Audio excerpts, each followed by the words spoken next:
Hi everyone, I'm Whitney from Sugar and Sparrow, and today I'm showing you my favorite way to make a rainbow color palette with buttercream. I'll walk you through a tiny bit of color theory and all my best tips to get a rainbow palette that's stunning, cohesive, and just what you are imagining for your decorating. Before we get started, let's talk about the buttercream and color gels that I'm working with. I always use American buttercream. I'll link my go-to recipe below, and I love using Americolor soft gel pastes or the Wilton Color Right system. Some types of buttercream don't take these water-based color gels as well, so if you're using a meringue-based buttercream like Swiss meringue, I recommend trying an oil-based gel like Color Mill for best results. Once you get your buttercream made and your color gels squared away, this process will work with any type of buttercream.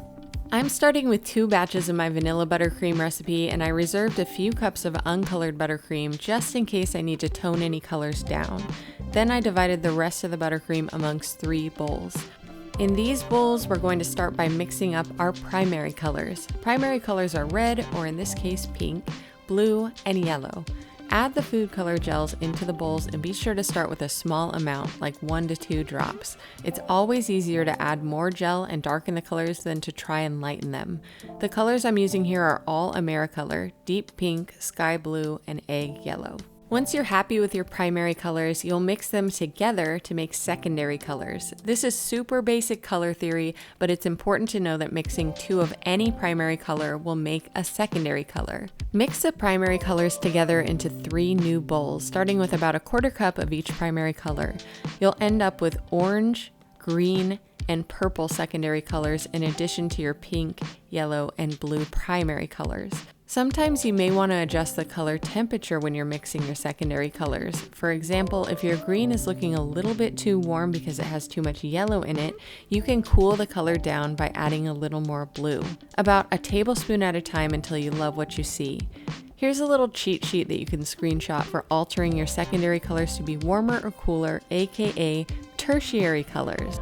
You'll find that this method of mixing primary colors to make secondary colors or tertiary colors yields a really cohesive color palette.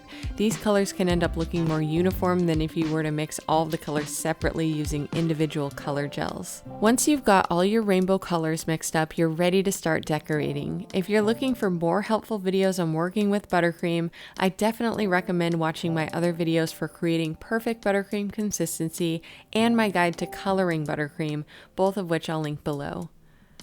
I love using rainbow color palettes to decorate all kinds of celebration cakes, from piping rainbow swirls to making even more elaborate designs. Be sure to experiment with your rainbow color mixing to come up with even more shades, and you'll soon be able to make any color you can imagine.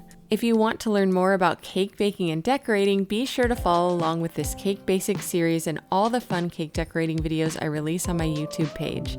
Hit that subscribe button so you never miss a new one. You can also head to my blog at sugarandsparrow.com for all my favorite recipes, baking tips, cake decorating tutorials, and so much more. Thanks for watching.